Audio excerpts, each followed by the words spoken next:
서울에서 약 400km를 달려 찾아간 이곳.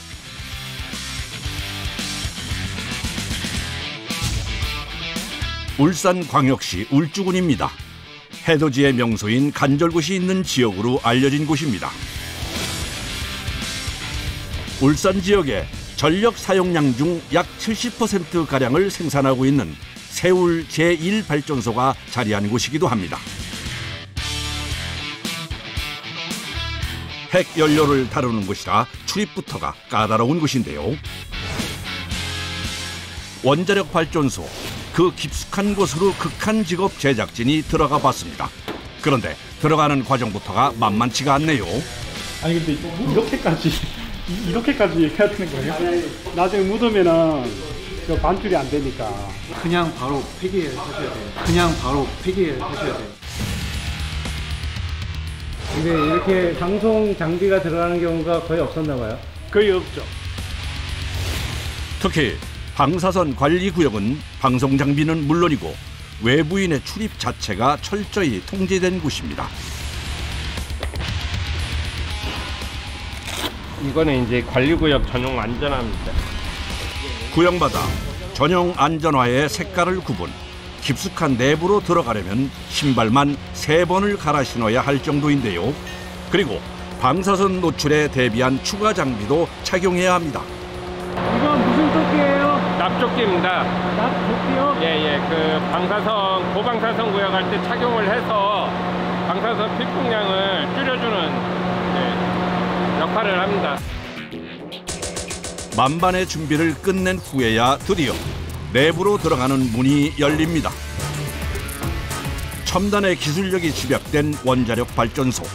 공개한 적이 거의 없는 내부의 모습과 에너지 생산을 위해 한치의 오차도 허용하지 않는 치열한 작업자들의 현장, 지금 공개됩니다.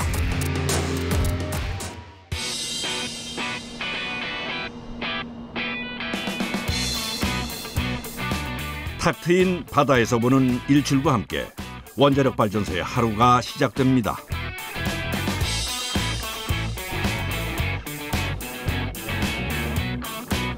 여느 직장과 다를 바 없는 아침 출근길. 하지만 365일 단 1초도 멈추지 않고 돌아가는 곳이라 2교대나 3교대 근무를 하는데요. 때문에 이 시간이면 퇴근하는 사람들과 출근자들까지 더욱 북적입니다. 안녕하세요.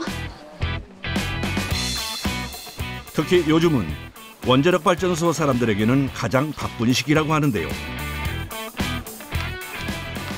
지금 저희 10시부터 로터 인양 시작하겠습니다. 현장 산업안전 관련 주의해 주시고 10시 전에 PJB 할 때 참석하도록 하겠습니다. 네, 알겠습니다. 입사 7년 차의 작업자도 이 기간에는 평소보다 서두릅니다. 일출과 함께 출근하시는. 아무래도 바다 옆에 있다 보니까 일출과 함께 하네요. 여기서 일하는 건 어때요? 원천에서 일하는 게 친구들이 많이 궁금해할 것 같은데. 사실 상상해보지 못했던 그런 곳이라 많이들 신기해합니다. 근데 뭐 원자력이라는 점만 빼면은 다른 현장 뭐 발전소나 기계 설비는 다 동일하기 때문에 뭐 특별한 건 없는 것 같아요. 네, 단지 이제 뭐 원자력이다 보니까 보안이나 뭐 방사선 이런 부분에 대해서 뭐 규제나 뭐 보안 이런 게 조금 심하다는 거 외에는. 네. 세울 제1발전소에는 2개의 원자로가 쌍둥이처럼 들어서 있는데요. 돔 형태의 건물이 우라늄 연료를 이용해 고온 고압의 증기를 만드는 원자로 건물입니다. 그리고 이를 둘러싼 보조 건물과 증기를 이용해 전기를 생산하는 터빈 건물까지 크게 3개의 건물로 이루어져 있습니다. 특히 세울 제1발전소는 10여 년간의 연구 끝에 국내 기술로 만든 원전인데요. 현재 제2발전소도 건설 중입니다. 지금 세울 제1발전소의 원자로 중 1호기는 운행을 멈춘 상태인데요.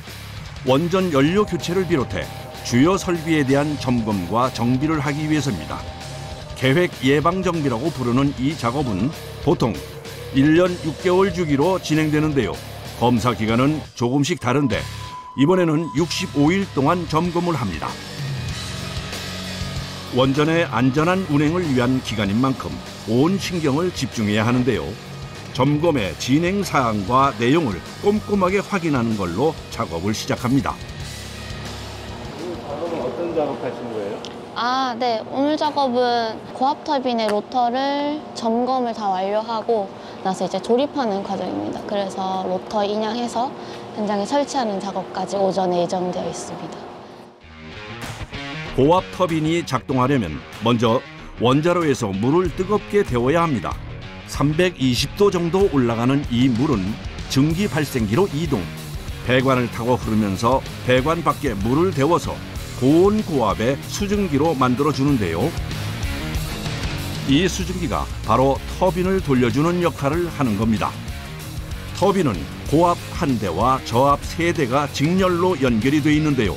터빈 안에 로터를 회전시켜 전기를 만들어냅니다.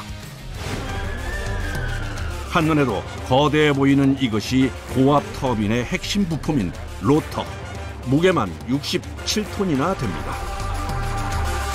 분해해서 점검하고 세척까지 하는데 걸리는 시간만 7일. 이제 원래의 자리로 안착시켜야 하는데요. 기중기로 로터를 들어 올리기 전에 해야 하는 작업이 있습니다.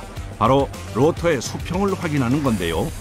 작업자가 수평을 맞추는 동안 숨소리조차 크게 내지 않고 시선 고정, 눈 한 번을 떼지 않습니다.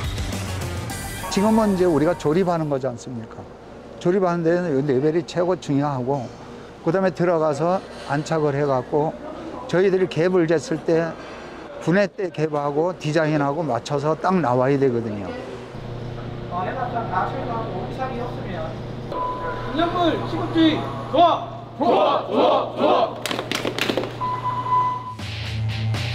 만반의 준비를 마친 후에야 시작된 작업. 먼저 로터를 기중기로 들어 올립니다. 이를 원래 고압 터빈이 있는 위치까지 이동시키는데요. 기중기를 작동하는 작업자와 이동을 돕는 이들까지 수십 명이 손발을 맞춰야 합니다. 무게도 워낙 많이 나가는 데다 중요한 부품인 만큼 느리다 싶을 정도로 조심스럽게 옮기는데요. 로터가 안착할 위치에 도착하자마자 자리를 잡는 작업자들. 이제 본격적으로 조립 과정이 시작되는데요. 이때가 가장 긴장되는 순간. 1mm의 오차도 없이 들어맞아야 하는 그야말로 정밀함과의 사투인데요.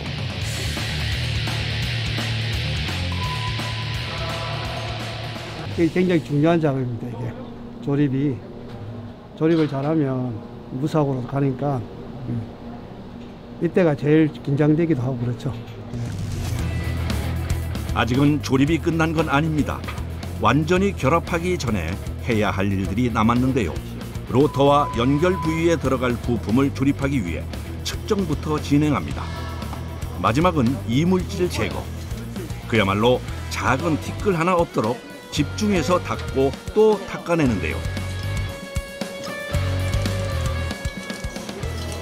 지금 하는 거는 폴리싱이라고 이제 커플링에 묻어있는 이물질 같은 거나 이런 것들을 제거하기 위해서 이렇게 빼바로 닦고 있는 거예요.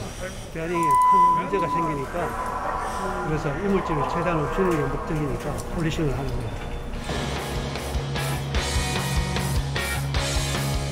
정비를 마치고 나면 1800rpm의 무서운 속도로 18개월 동안 멈추지 않고 회전하는 터빈 때문에 작은 티끌 하나도 작동에 문제를 일으킬 수 있고 결국 큰 사고로도 이어질 수 있는데요.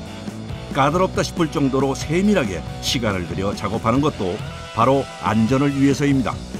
최종 안착을 하기까지 위치를 확인하고 수평을 맞추기를 수십 번 온 신경을 집중해야 하는 작업입니다.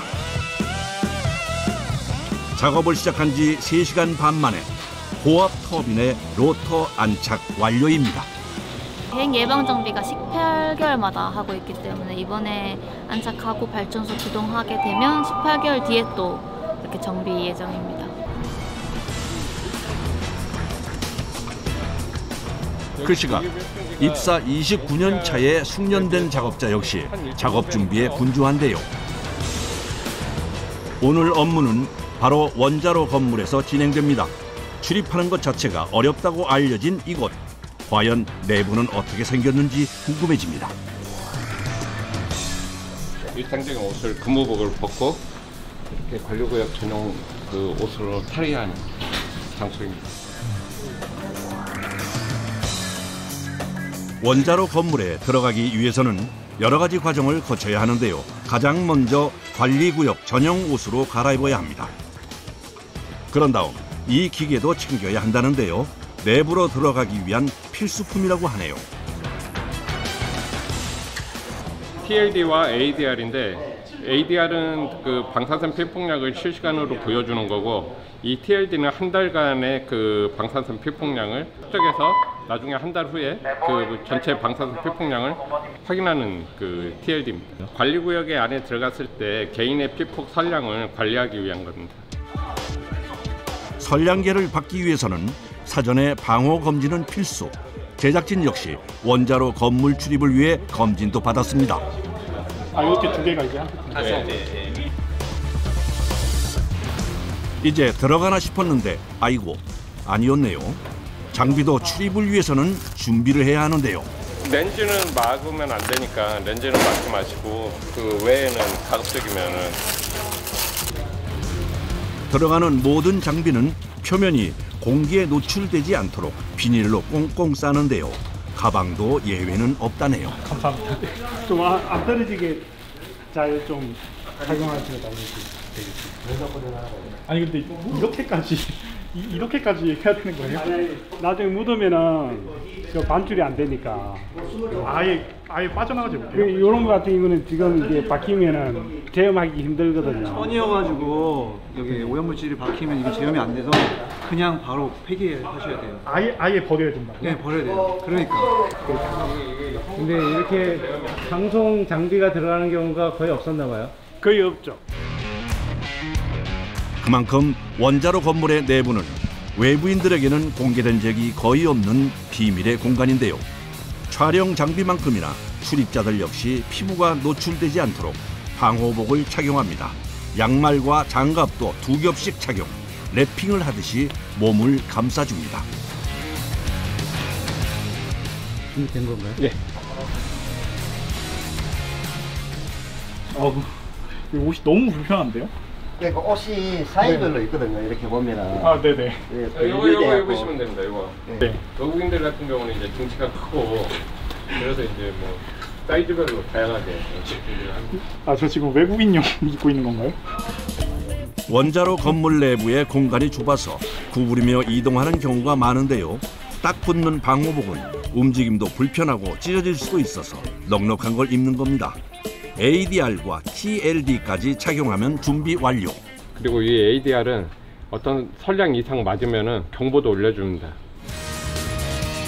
방사선 노출에 대해 철저한 대비를 마치고 내부로 들어가는데요.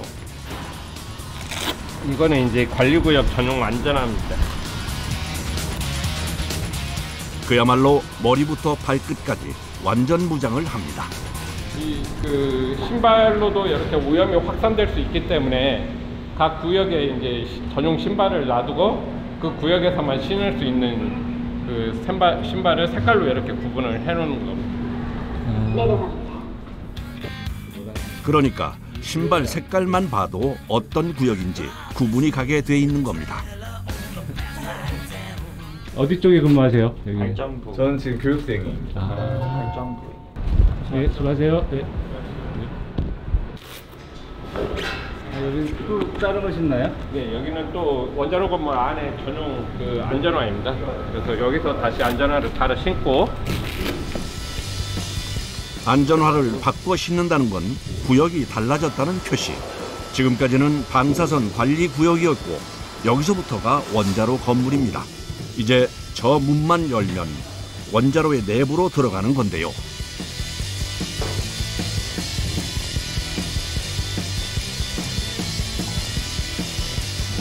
여기가 원자로 건물로 들어갈 수 있는 출입구이고요. 여기는 문이 두 개로 되어 있습니다. 내측문하고 외측문. 그래서 내측문하고 외측문이 동시에 열릴 수가 없습니다. 그래서 이렇게 외측문을 닫으면 내측문을 열 수가 있습니다. 육중한 문이 열리고 드디어 원자로 건물 내부의 모습이 공개됩니다. 이곳 역시 운행을 멈추고 65일 동안 정비와 점검을 진행 중인데요. 숙련된 작업자를 따라 좀 더 깊숙한 곳으로 들어갔습니다.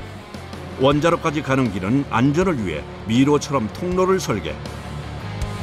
자칫 길을 잘못 들 수도 있다고 합니다. 그리고 원자로 가까이에 가려면 안전장비 또한 추가로 착용해야 하는데요. 이건 무슨 조끼예요? 납조끼입니다. 납조끼요? 예. 그 방사선, 고방사선 구역할 때 착용을 해서 방사선 피폭량을 줄여주는 역할을 합니다.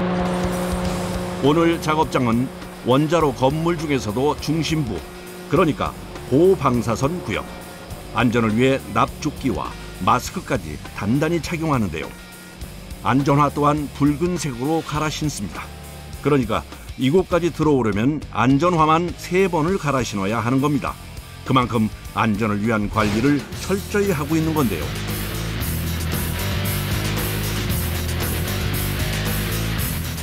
원자로 하나에는 총 2개의 증기 발생기가 있는데요.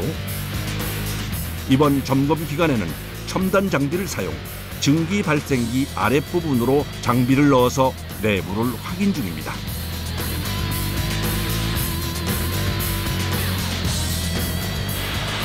우선은 여기가 증기 발생기 1번이고요.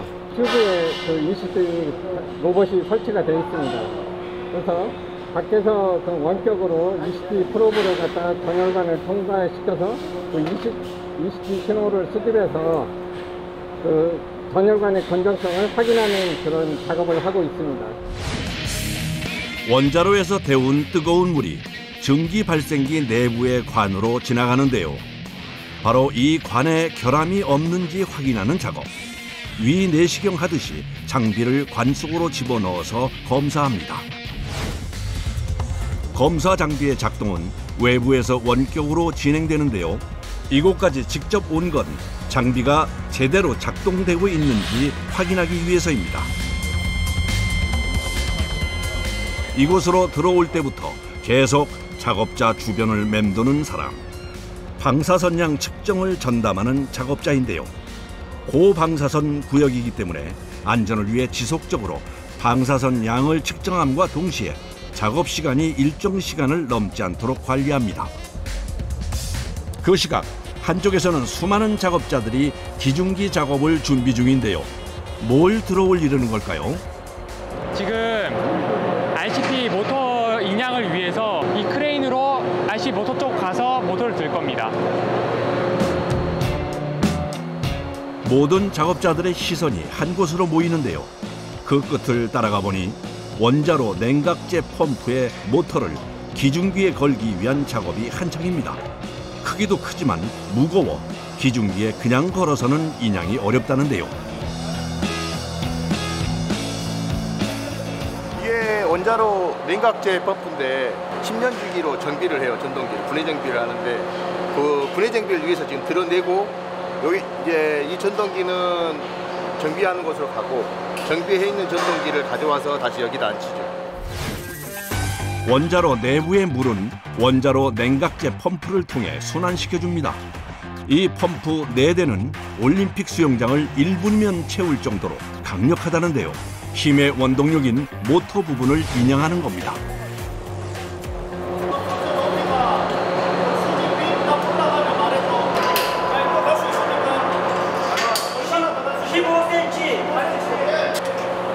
됐습니다. 10cm 갈 수 있어요. 10cm. 네, 괜찮아요. 지금 이 모터가 나가야 되는데 공간이 되게 협소하거든요.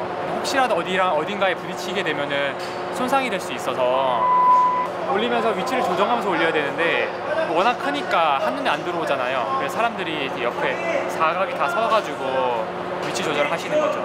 안 났어. 닿지 않아요. 걸리지 않습니다. 여기 5cm. 5cm. 지금 이 상태로 안 걸려요. 한 번 더 보내고 이쪽으로 가게. 한 번 더 보내고. 우와, 이렇게 보니 크기가 어마어마한데요. 선생님 지금 이거는 무게가 얼마 되는 거예요? 77톤 정도 됩니다. 여기 안에서 야간하는 것 중에 제일 무겁다고 봐야죠. 80톤 가까이 되는 거대 모터의 인양 작업이 시작됐습니다. 주변의 설비와 충돌하지 않도록 조심스럽게 아주 조금씩 위로 들어 올리는데요. 이때 천장의 기중기를 사용합니다. 분해 정비를 위한 인양 작업은 10년에 한 번 진행, 작업자들도 쉽게 볼 수 없는 광경이라 모든 이들의 시선이 집중됩니다. 위로 들어 올린 후 받침대가 있는 안착 지점으로 조심스럽게 내려주는데요. 안전이 중요한 전문적인 작업인 만큼 20명이 넘는 작업자들이 투입됐습니다. 작업자들의 신호에 맞춰 안착 성공. 하지만 아직 끝이 아닙니다. 가장 중요한 작업이 남아있는데요. 받침대에 무게가 골고루 분산되도록 수평을 맞추는 일입니다. 수평을 맞추기 위해서 조금씩 미세한 게 있어요. 미세하게 다르니까 수평을 맞추기 위해서 보상해 주는 겁니다.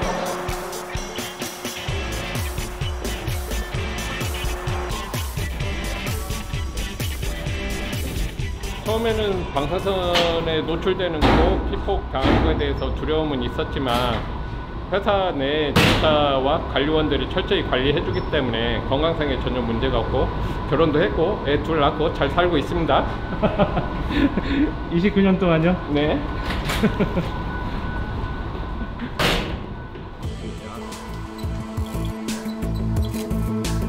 원자로 건물에서 작업을 마친 후에는 방사선 노출 여부를 체크하는데요. 긴장 속에서 진행되는 검사. 뭐가 문제가 있나요? 뭐 오염된 게 묻었거나 있겠죠.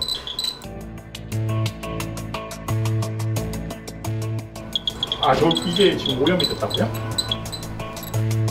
아, 오염된 것은 손전등인데요. 저거는 랩핑 안 했지 아까? 네, 이건 안 했어요. 네, 그러니까 분진이 묻을 수가 있어요. 분진 같은 게 묻어서? 네, 좁어요. 손전등을 들고 서둘러 어디론가 이동하는 숙련된 작업자. 얼핏 봐서는 공용 개수대 같은 이곳은 오염물질을 제거하는 제염실입니다. 일반적으로 제염은 물로 하는데요. 오염도가 심한 경우만 제염액을 사용합니다. 그러니까 사람이나 물품이 오염됐을 때 여기 와서 이제 비누라든지 제염액으로 오염된 물품이나 이런 걸 제염을 해서 다시 오염 검사를.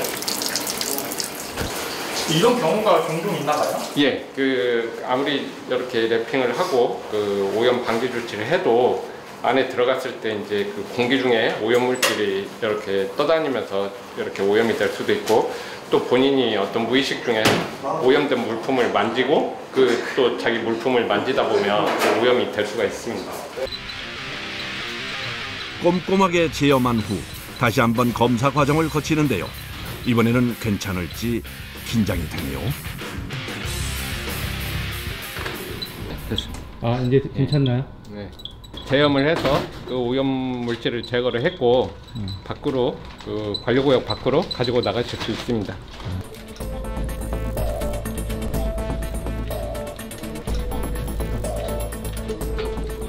자리에 위치해 주세요. 자리에 위치해 주세요. 자리에 위치해 주세요.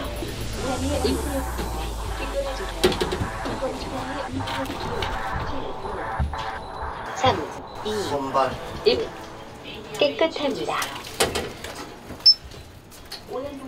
ADR을 인출해 주세요. 감사합니다. 작업한 인원들 모두 큰 문제 없이 일을 마쳤습니다. 그 이후에도 세울 제1발전소의 불은 밤새 꺼지지 않습니다. 아침이 밝았습니다. 계획 예방 정비를 진행 중인 세울 1호기도, 전력을 생산하는 세울 2호기도 바쁘게 돌아가는데요. 이곳은 발전소 건물의 끝자락이자 바다와 맞닿은 곳, 취수구라고 불리는 공간인데요. 지금 원자력 발전소에서 발생한 열을 식힐 때는 최종적으로 우리가 바닷물을 사용을 하게 되는데, 바닷물을 흡입해서 여과한 다음에 발전소로 공급해주는 설비를 지금 여기 취수구 시설이라고 합니다. 원자력 발전소는 물의 흐름에 따라서 영역을 구분할 수 있는데요. 원자로가 물을 데워서 증기로 만들어주는 영역, 이 증기로 터빈을 돌려 전기를 생산하는 영역, 그리고 바닷물이 증기를 식혀 다시 물로 만들어주는 영역인데요. 증기를 식혀주는 바닷물이 들어오는 곳이 취수구입니다. 취수구 공간 역시 계획 예방 정비 구간의 정밀한 점검과 정비가 이루어지는데요. 저희 오늘 게이트 박을 겁니다. 비계열. 잠수사분 들어가가지고 볼 확인하시고 펌프 내려가지고 불 끄고요. 그 다음에 게이트 하판 넣고 상판 넣고. 그 작업하실 때 다들 아시다시피 날씨가 추워요. 추우니까 보온에 좀 신경 좀 써주시고요. 오늘 작업이 좀 어려운 작업인가요? 아마 잠수하고 하니까 좀 위험한 작업이긴 맞습니다. 그리고 중량물이고 무게가 10톤 뭐 이런 식으로 움직이기 때문에 좀 중량물에 그 잠수 작업 뭐 그런 식으로 해가지고 좀 위험한 작업은 맞습니다. 바닷물이 들어오는 취수구로 직접 잠수부와 내려가는 작업. 취수구의 입구는 안전을 위해 평소에는 닫아두는데요. 작업이 있을 때만 이곳을 개방합니다. 1년 반 만에 열리는 공간. 아래로 내려가기 위해 사다리까지 놔주는데요. 혹시 모를 사고를 대비해 장비 설치에 만전을 기합니다.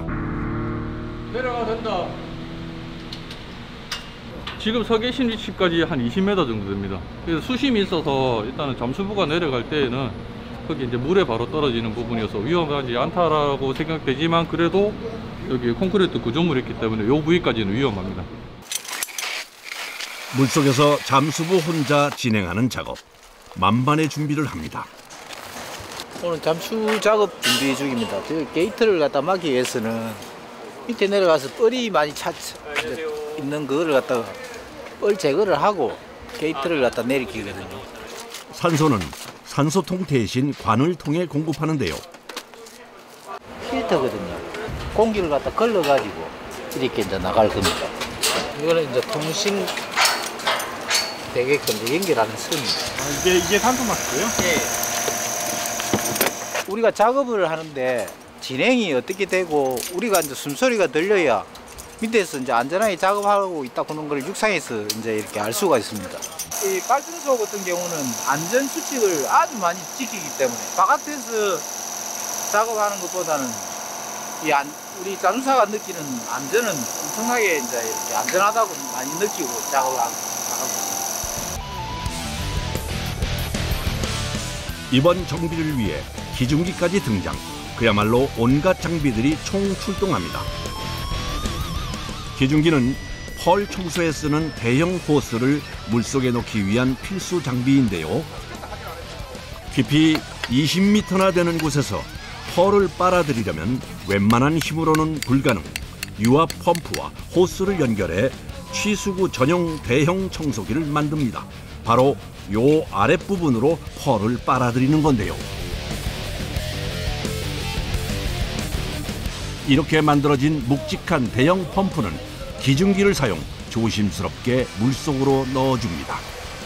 잠수사가 이 장비를 들고 청소를 할 거예요. 그것 때문에 우리가 들어서 한번 빠져주면 이제 설치된 상태에서 잠수사가 그 장비를 가지고 이물질을 청소해갖고 바깥으로 풀어내거든요.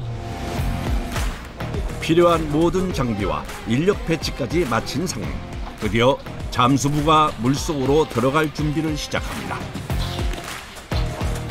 보신 건 납인가요? 예, 웨이트, 납. 묵직한 납 벨트까지 차고 취수구를 향해 출발하는데요. 내려갑니다. 잠수부가 어느 정도 밑으로 내려가면 그때 산소 마스크 투입. 안전을 위해 보조 작업자가 산소 마스크 쓰는 것도 돕고 장비들이 제대로 작동하는지 다시 한번 확인합니다. 자, 잠시만요. 나오겠습니다.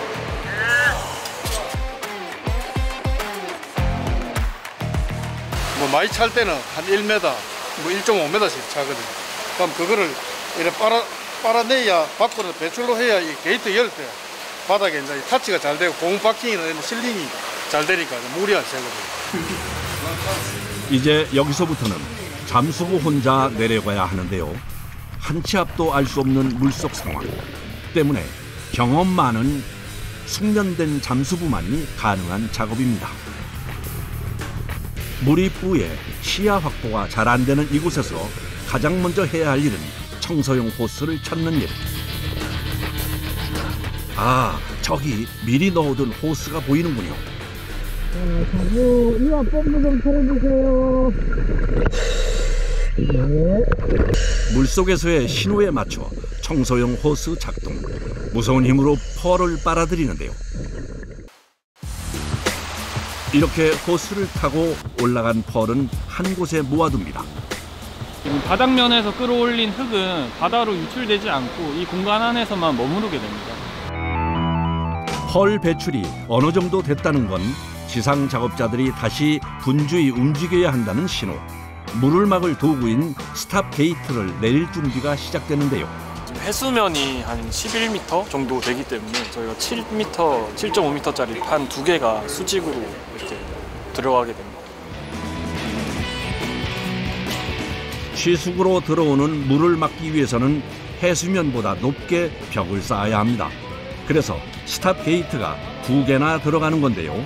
각각의 무게만 7.6톤, 10톤. 이렇게 보니 거대한 성벽 같습니다. 자로 한번 더 가도 되지? 자, 자로 한 번 더요. 작은 실수가 큰 사고로 이어질 수도 있는 작업 현장. 긴장 속에서 첫 번째에 이어 2번째 스탑 게이트가 내려가는데요.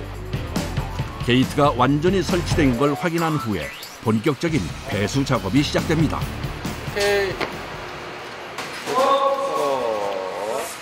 지금부터 취수구 안쪽에 남아있는 바닷물을 모두 빼내는데요.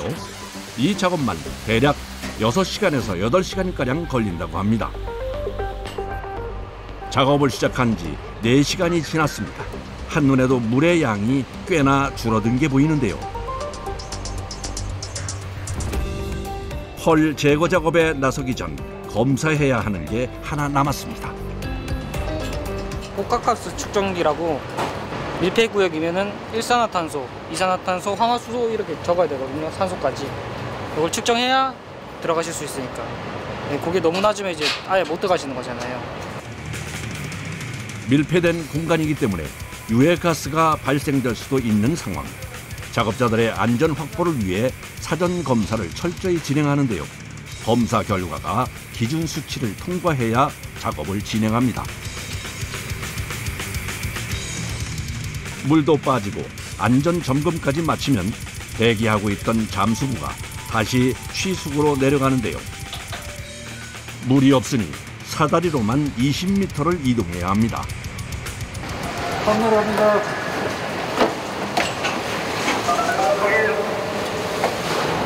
산소호흡기 내려갑니다. 내려가는 것도 힘드니 필요한 장비는 다 이렇게 내려주는데요. 혹시 저희가 직접 내려갈 수는 없나요? 저희 밀폐 교육을 안 받으셔가지고 아마 못 들어가실 거예요. 아, 그러면 저희 어떻게 카메라 내릴 수는 없나요?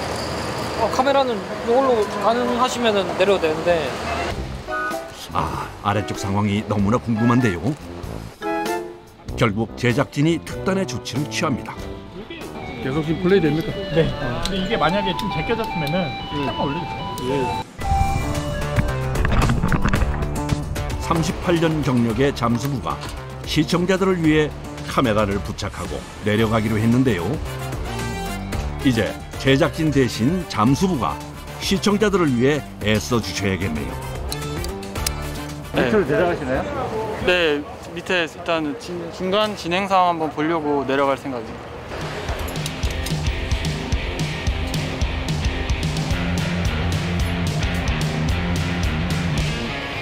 카메라 내려갑니다.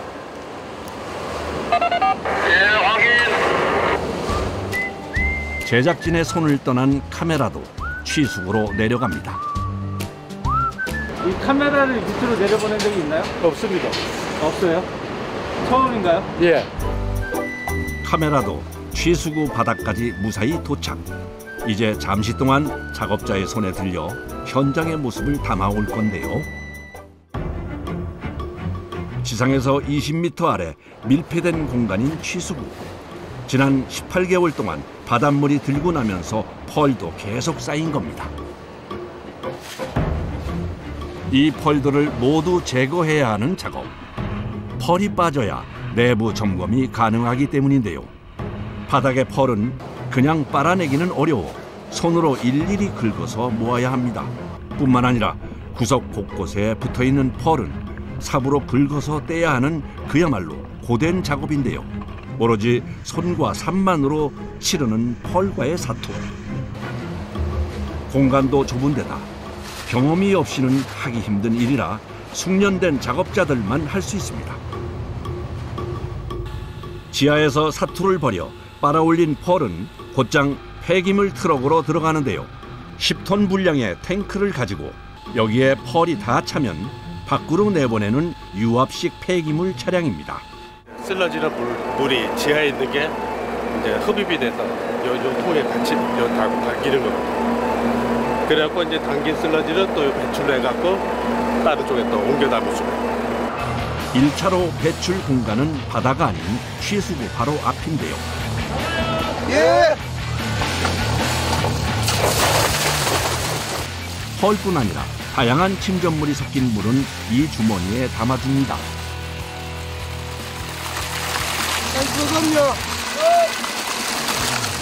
수분이 날아가고 완전히 마른 다음에 폐기물이 모이는 곳으로 보내지는데요. 주머니 하나에 담긴 침전물은 600kg에서 700kg 사이, 이렇게 총 80여 개의 주머니가 가득 찰 때까지 작업을 이어갑니다. 하루 세 대, 네 대 그렇게 될 겁니다. 하루 최대 작업 시간은 8시간. 안전과 일의 능률을 위해 꼭 지킨다고 하는데요. 취수구로 내려간 잠수부들도 4시간 만에 지상으로 올라옵니다.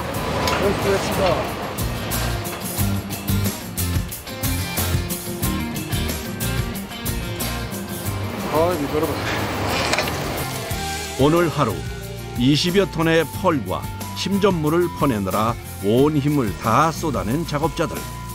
그 흔적들을 지워내며 작업을 마무리하는데요. 바닥에 남은 침전물을 모두 제거할 때까지 고된 작업을 반복해야 합니다. 네, 끝나신 거예요? 예. 오늘 들어가시면 오늘 푹 주무시겠네요. 예, 잠 잘 옵니다. 이렇게 일 끝나고 나면 또 기분이 어떠세요? 뭐 기분 좋죠. 뭐 목표 이제 달성했다, 뭐 또 이제 집에 간다 이 생각하면 조금 이제 힘이 좀 집에 갈 때 되면 또 힘도 좀 나고. 몸은 힘들지만 가벼운 마음으로 집으로 돌아갑니다.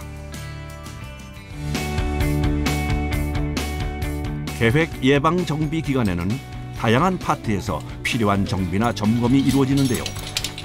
그 제일 상단 330피트 정도까지 저희 승강기 타고 올라갈 예정입니다. 오케이, 뒤에 보자. 높은 곳에서 작업할 때는 안전장구는 필수. 오케이. 꼼꼼하게 확인을 마친 후 작업 현장으로 나섭니다.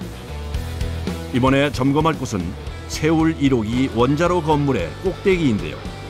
지상에서 약 72m 높이입니다. 오늘 그 작업할 때 저 윗부분은 이제 여기보다 또 바람도 많이 불고 추우니까 다들 그 개인 방 안에 신경 써서 오늘 작업 잘 마무리할 수 있었으면 좋겠습니다. 알겠습니다. 작업을 위해서 돔 형태의 구조물 정상까지 올라가야 하는데요. 이 구간은 전용 승강기를 사용해 이동합니다. 이걸 타고 이제 돔 상부까지 외벽에 있는 이 승강기를 이용해가지고 위에 점검을 하기 위해서 지금 올라가는 중입니다. 작업자들이 안전하게 탔는지 확인한 후 천천히 위로 올라가는데요. 외부 승강기는 최대 5톤까지 운송 가능합니다.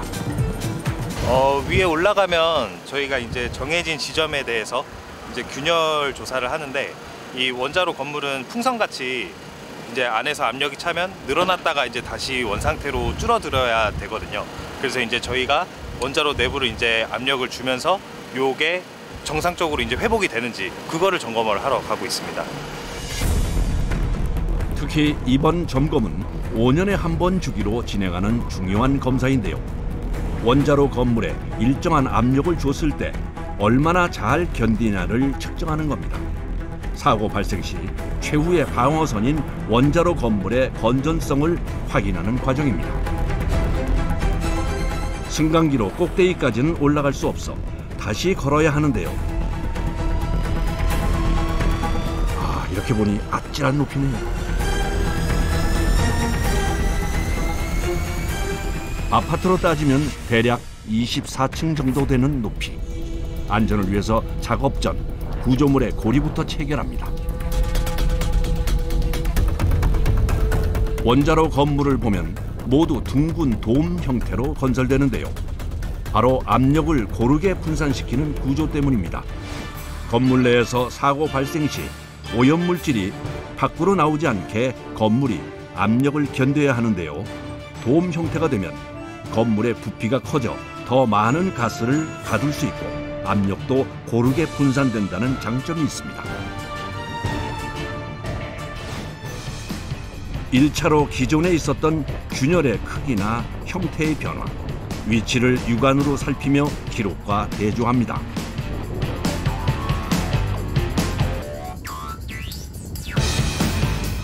육안으로 확인이 끝나면 이번에는 기기를 활용, 밀리미터 단위까지 정확하게 다시 한번 확인하는 작업을 거칩니다.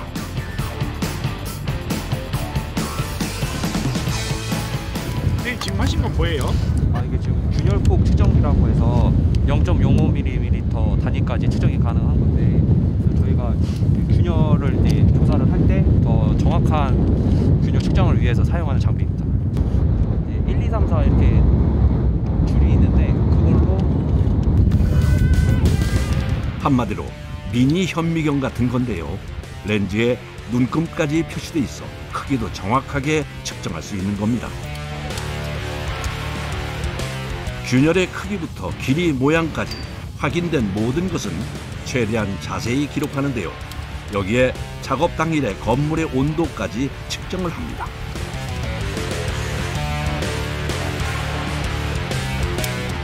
저희가 이제 지금은 이제 이렇게 조금 추운 겨울철에 작업을 하고 있지만 이제 이 작업을 이제 여름에 할 때도 있고 그러면 이제 온도 차이가 꽤 많이 나게 되잖아요. 어떤 온도 상태에서 얘를 점검을 했다.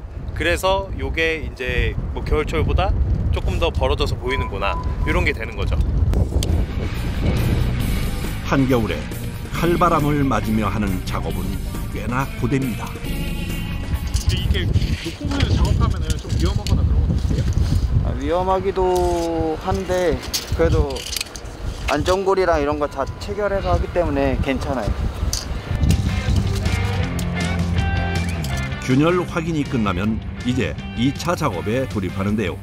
먹줄로 바닥에 모는 종이를 그려줍니다. 그런 다음 그 모는 종이를 기준으로 위치를 표시하고 기록하는데요. 어떤 작업자가 와도 정확한 위치를 알 수 있도록 하기 위한 작업입니다. 칼바람을 맞으며 반나절 동안 진행된 작업도 끝이 났는데요. 이제 다시 지상으로 내려갑니다. 탁 트인 동해 바다를 마주하는 퇴근길. 원자력 발전소 사람들만 볼 수 있는 특별한 풍경이 아닐까 싶네요. 저는 이제 4학년, 6학년 아들이 2명이 있는데 아들이 이렇게 물어보더라고요. 엄마, 그 원자력 발전소 그 터지면 위험한 거 아니야? 이렇게 이야기를 하는데 그럼 저는 이렇게 얘기하죠. 그렇게 사고가 있어도 너희한테 피해 안 가게 엄마가 열심히 지금 구조물 점검도 하고 보수도 하고 있어. 이렇게 얘기를 하고 있어요.